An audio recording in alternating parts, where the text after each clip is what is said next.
My girlfriend told me she doesn't owe me loyalty until there's a ring. I had the ring ready. I left instead. So I've been with my girlfriend Sophia for 3 years. We moved in together after year 1, split rent and bills 50-50, built what I thought was a real life together. I'm talking meal prepping on Sundays, her favorite tea always stocked, taking care of her when she had the flu last winter, the whole thing. Here's something she didn't know.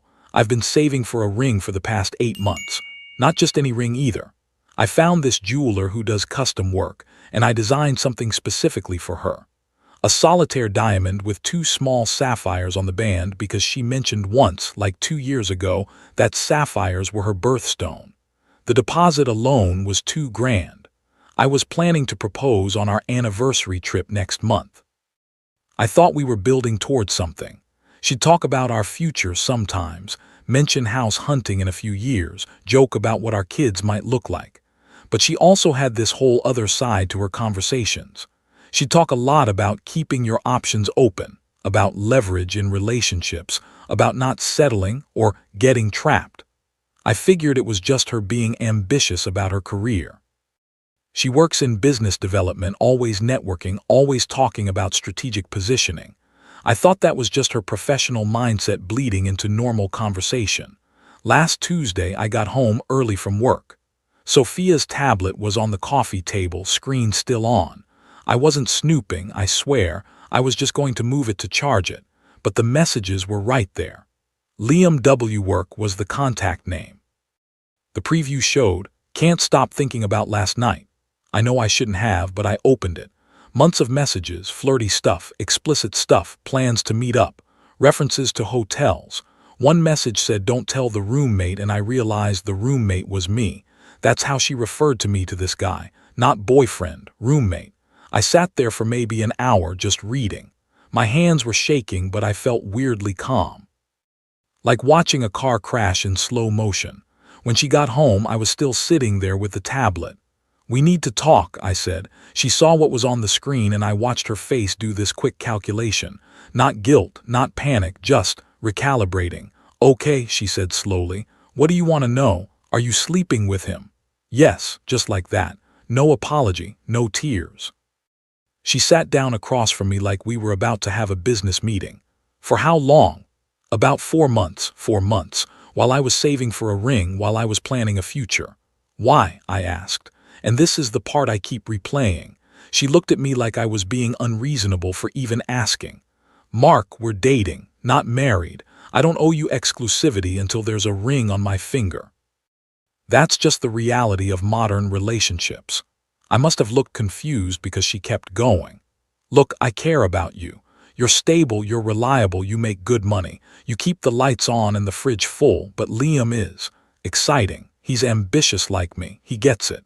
And I'm not doing anything wrong here. We're not married. I haven't made any vows. Until there's a legal contract, we're both free agents. It's only logical.'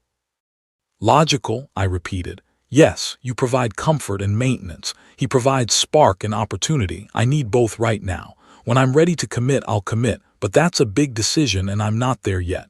She said it so matter-of-factly, like she'd been thinking about this framework for a while and was just explaining basic economics to me. I stood up and walked to our bedroom, started packing a bag. 'What are you doing?' She followed me. 'Mark, don't be dramatic. This is just how adult relationships work. We can talk about adjusting the parameters, I said. I was pulling clothes out of drawers, throwing them into a duffel bag. 'Yes, if you need more reassurance, we can discuss what that looks like. But walking out isn't going to solve anything. Life isn't a fairy tale. People have needs. Multiple needs.' I went to my closet, moved some boxes around, and pulled out my lock box. The ring box was inside. I held it for a second, feeling the weight of it. 'What's that?' she asked. I put it in my jacket pocket. 'Nothing that matters now.' 'Mark, you're overreacting. I'm being honest with you. Isn't that what you want? Honesty. I'm not lying like other people do. I'm telling you the truth about how I see things.' I zipped up my bag and turned to face her. 'You're right about one thing,' I said. 'You've been very honest. You believe loyalty is something that only exists after a ring.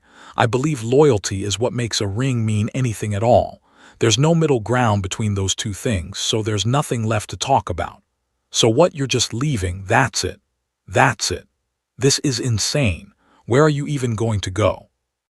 A hotel tonight, I'll figure out the rest. I walked past her to the door. She grabbed my arm. Mark, come on, we can process this, we can work through it. I just need you to be more flexible in your thinking. I pulled my arm free gently. Sophia, you told me exactly who you are. I finally believe you. I left. Blocked her number from the hotel parking lot. Blocked her on social media. I checked into a Red Roof Inn and sat on the scratchy bedspread staring at the wall. I should have felt angry or heartbroken or something big, but I just felt clear, like fog lifting. She'd been telling me this whole time what she believed, and I'd been too in love to hear it. The ring is still in my jacket pocket. I'll sell it next week, use the money to put down deposit on my own place. Part of me wonders if I'm crazy. She genuinely seemed to believe that loyalty is something you purchase with a ring, not something you build a ring on top of. I walked away from 3 years because I couldn't get past that. And I keep wondering, how does that philosophy hold up long term? What happens when the contract she values so much is actually tested? Edit. It's been 3 weeks now. I found a furnished studio apartment. It's small, but it's mine. I've been running in the mornings, signed up for a woodworking class at the community center, trying to build something that feels like a life again. Stacy, a mutual friend, texted me last week. Said Sophia is officially dating Liam now. Stacy seemed to think I pushed Sophia into his arms by being too rigid in my expectations. I accidentally saw Sophia's Instagram yesterday, forgot to block that account. She posted a photo with Liam. Caption, stop settling for comfort, choose spark.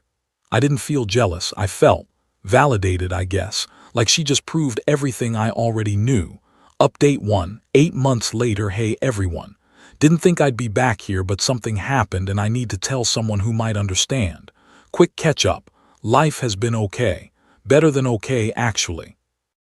I got the studio apartment, kept going to the woodworking class, started rock climbing on weekends. Work's going well. I got a promotion in July. The emptiness I felt after leaving has sort of settled into just quiet. Clean quiet, if that makes sense. Not painful anymore. I haven't stalked Sophia's social media. Haven't tried to contact her. Deleted mutual friends who seemed more interested in gossip than actual friendship. Built what I guess you'd call a life. 2 days ago, my buddy David texted me a screenshot. Bro, I know you said you didn't want updates, but you should probably see this. It was Sophia's Instagram.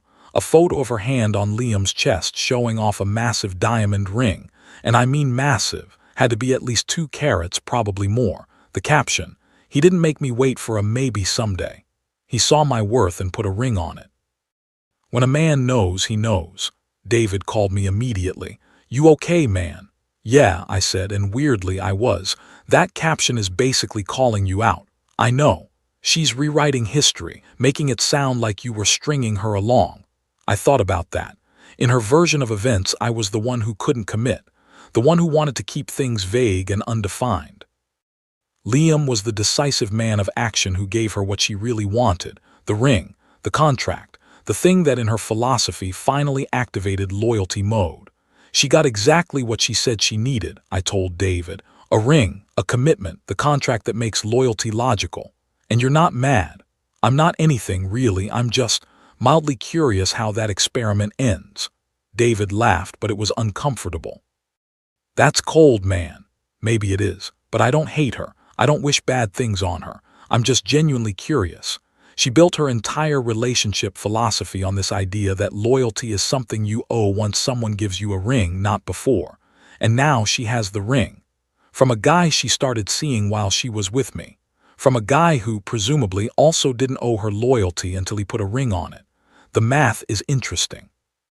I heard through Stacy, who still tries to maintain Switzerland status, that they're planning a big wedding. Destination, probably. Vineyard venue. Designer dress. Very power couple aesthetic. Sophia apparently told people that I couldn't handle her ambition while Liam matches her energy. That they're both forward-thinking people who don't believe in outdated relationship scripts. I don't know what an outdated relationship script is, but I guess expecting loyalty before marriage qualifies.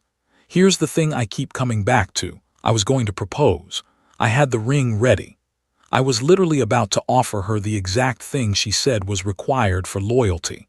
But I wanted loyalty to already be there, as the foundation, not as a feature that activated post-purchase. She wanted it in the reverse order. And found someone who either agreed with that or didn't know about her philosophy before he bought in. I ended up selling the ring I'd bought for her. Got about 60% of what I paid, which sucked, but whatever. Used the money to buy some actual furniture instead of the Craigslist stuff I'd been using. Got a real bed frame, a dresser that doesn't stick, a couch that doesn't smell like the previous owner's cat. Small things, but they feel like building blocks. Like I'm constructing something real this time, just slower and more carefully. I'm not going to the wedding, obviously. Wasn't invited, wouldn't go if I was. But I'll admit, there's a small part of me that wonders. For someone who thought loyalty was just a clause in a contract, she seems very sure that a piece of paper and some vows in front of witnesses will make everything solid. Make everything real. Let's see how that works out. Update 2. I wasn't going to update again. Honestly thought the story was over, but what happened last week is so surreal that I need to write it down just to process it. About 3 weeks before the wedding, I ran into Elise, who used to work with Sophia. We ended up getting coffee and she started telling me about the wedding drama. Apparently Liam had been basically absent from all the planning. He was traveling a lot for work, Dubai, Singapore, back-to-back trips. Sophia was stressed to the point of multiple meltdowns. Her maid of honor, Qley, her best friend since college, was basically running the entire show. Dress fittings, vendor calls, seating charts, everything. Qley's been amazing, Elise said. Honestly don't know what Sophia would do without her. She's been the real rock through all this. I just nodded and sipped my coffee, didn't say anything, but I noticed the pattern. When the spark guy was busy being sparky somewhere else, Sophia needed someone for comfort and maintenance. This time it just wasn't me. It was Qley. The wedding was supposed to be this past Saturday. Vineyard venue upstate, 150 guests, all very Instagram ready. Friday night social media from the bridal party was going strong. Stories of the rehearsal dinner, champagne toasts, that kind of thing. Saturday morning everything went quiet. By Saturday afternoon I got a call from a number I didn't recognize. I almost didn't pick up, but something made me answer. Mark, it's Ben, Sophia's brother's friend. We met a couple times. Yeah, I remember. What's up? Look, I don't know if you've heard, but the wedding didn't happen. I blinked, trying to process that. Wait, what do you mean didn't happen? I paused. The news was surprising enough on its own, but there was something else bothering me. And actually, why are you calling me about this? Ben and I had met maybe twice at group dinners back when Sophia and I were together. We weren't friends. I'm pretty sure we'd never even texted. Which meant he had to have specifically gotten my number from someone to make this call. Yeah, I know it's weird, Ben said. But man, I thought you should know. Liam didn't show up. I sat down. He got cold feet. Worse than that, man. He sent a text to like the whole wedding party. Said he couldn't marry Sophia because he'd realized that Qley had been more loyal to him than the bride ever was. I felt like I'd been punched. Qley, the maid of honor Qley. Yeah, apparently they've been seeing each other for months. They're in Costa Rica right now, posted about it this morning. Jesus Christ. Yeah, it's bad, man. Sophia's completely destroyed. The wedding was canceled, obviously. Guests sent home, whole thing's a disaster. Sophia was. She was bringing you up again in her conversation with anyone who knows about you too. So I just thought, I don't know, I thought you should know. After we hung up, I sat there for a long time. The irony was so sharp it almost hurt. Liam used Sophia's exact philosophy against her. He didn't owe her loyalty until there was a ring. Oh wait, even after the ring was given, what did that guarantee? What contract had actually been signed? They weren't married yet. By Sophia's own logic, he was still technically a free agent until the vows were said. And Qley, the best friend, the person Sophia trusted most to stand next to her on the biggest day of her life, also technically a free agent. No contract, no vows, Just two people finding spark together while using Sophia's comfort and maintenance. It was like watching someone build a house on sand, insist sand is the best foundation, then act shocked when the tide comes in. 3 days after Ben's call, my phone rang from a number I didn't know. I answered.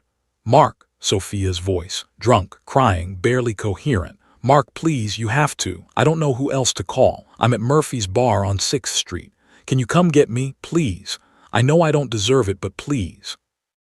I held the phone away from my ear for a second, just breathed. She was using me the same way she always had, the safety net, the maintenance guy, the person who keeps the lights on and picks up the pieces when the exciting people are done exciting.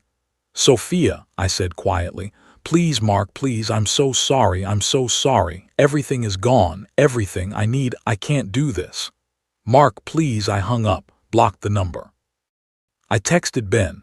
"If you're still in touch with Sophia's family, she's drunk at Murphy's Bar on 6th Street. She needs someone to pick her up." He texted back, "Understood, thanks for letting me know." I turned my phone off for the rest of the night. The next morning I had 3 emails from Sophia, long ones, talking about childhood trauma, mistakes, understanding loyalty now, seeing what she'd lost, asking for just one conversation. I read about 2 sentences of the first one and deleted all 3. Her pain is real. I actually do believe that. Getting left at the altar by your fiancé who ran off with your best friend. That's brutal. That's genuinely awful. But it's not my responsibility to fix. She built her entire relationship philosophy on the idea that loyalty is transactional, that it only exists within clear contractual boundaries, that people are free agents maximizing their individual value until the binding agreement is signed. And the universe held up a mirror and showed her exactly what that looks like from the other side. I have a feeling she's not done trying to pull me back into her story. I'm just not sure I'm even a character in it anymore. Final update. It's been about 6 weeks since the wedding disaster. I'm posting this final update because something happened yesterday that feels like the actual end of this story, and I want to close the book properly. First, the quick life stuff since people asked. Yeah, I'm doing well. Really well, actually. I met someone. Her name is Clara, she's a landscape architect, and she's kind and funny and treats kindness like it's the default setting, not some negotiable extra feature. We've been seeing each other for about a month, taking it slow, but it feels healthy, solid. Last week, Sophia showed up at my apartment. It was raining, late evening. I heard the knock and looked through the peephole, saw her standing there, soaking wet, looking miserable. I opened the door but didn't invite her in. "Hi," she said. "Hi, can we talk, please, just for a minute?" I leaned against the doorframe. "What do you need, Sophia?" She did this thing where she looked down and then up, trying to seem vulnerable. "I've been doing a lot of thinking, and I realize now that you were loyal without a ring, that I threw away something real for something shiny, that I made the biggest mistake of my life." I didn't say anything. "I see it now, Mark. I see what you were trying to build, and I destroyed it because I was so focused on contracts and leverage, and I was wrong. I was so wrong. I'm sorry you're hurting," I said, and I meant it. Her face changed when she realized that wasn't going to work. The vulnerability shifted to something harder. "That's it. After 3 years, that's all you have to say. What else do you want me to say? I want you to care. I want you to be angry or sad or something. I want you to let me in so we can actually talk about this." No. "You owe me at least a conversation. We had 3 years together. You can't just slam the door on that." And there it was, the same transactional thinking, just pointed in a different direction now. "Actually," I said calmly, "I don't owe you anything. You were very clear about what is owed and when. There was no ring. There were no vows. By your own philosophy, I was free to walk away whenever I wanted. And I did. Good night, Sophia." I closed the door. I heard her stand there for a minute, then footsteps walking away. Over the next week, I got 2 more emails and 1 handwritten letter, all of them different versions of the same script, playing different roles to see what would work.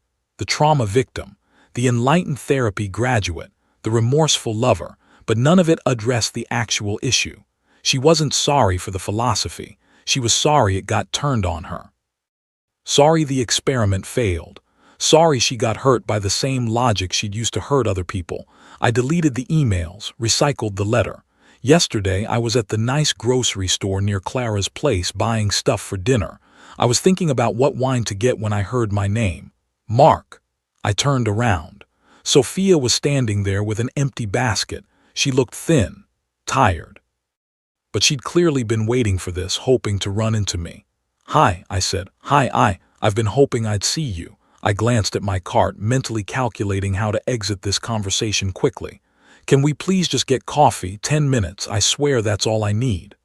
"I don't think that's a good idea. Mark, please, I know what you must think. But I understand loyalty now. I think about it constantly. About what I had with you and how I destroyed it. About what loyalty actually means. Please, just 10 minutes. I looked at her for a long moment. "I know what happened," I said quietly. "I heard about the wedding." She looked down. "It was the worst day of my life. The ring didn't protect me," she said, and her voice cracked. "He gave me exactly what I said I needed, and then he left anyway. Took my best friend. Humiliated me in front of everyone. I could have been cruel, I could have twisted the knife. Instead, I just looked at her and said, 'I know, it's ironic, isn't it?'" She stared at me, waiting for more. I picked up the garlic I'd been holding, put it in my cart. I guess the ring didn't guarantee loyalty after all. It wasn't said with venom, just as a statement of fact. The conclusion of the experiment she'd been running. Her face crumpled, and I knew she heard it.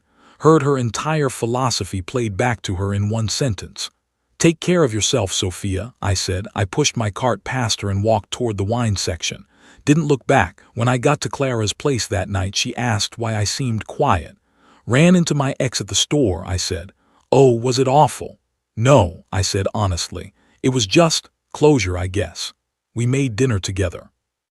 Talked about her new project, designing a meditation garden for a corporate campus.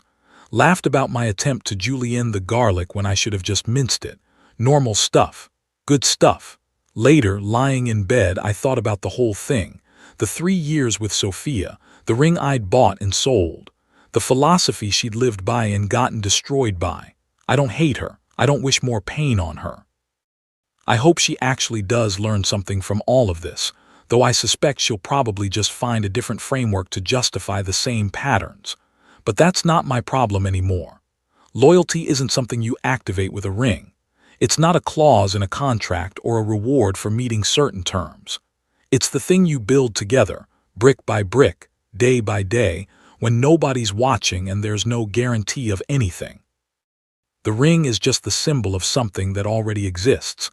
Without the foundation, it's just jewelry. She wanted it backwards. And she learned the hard way what happens when you build a house on sand. Me, I'm building on solid ground now, slowly, carefully, with someone who already knows that loyalty comes first. That's it. That's the end of the story. Thanks for following along, Reddit. You all helped me see clearly when I needed it most. Time to close this chapter for good. Edit. A few people asked what happened to Liam and Qley. Last I heard, through mutual friends, they lasted about 2 months in Costa Rica before she apparently got bored and moved on to someone else. Karma's consistent, at least.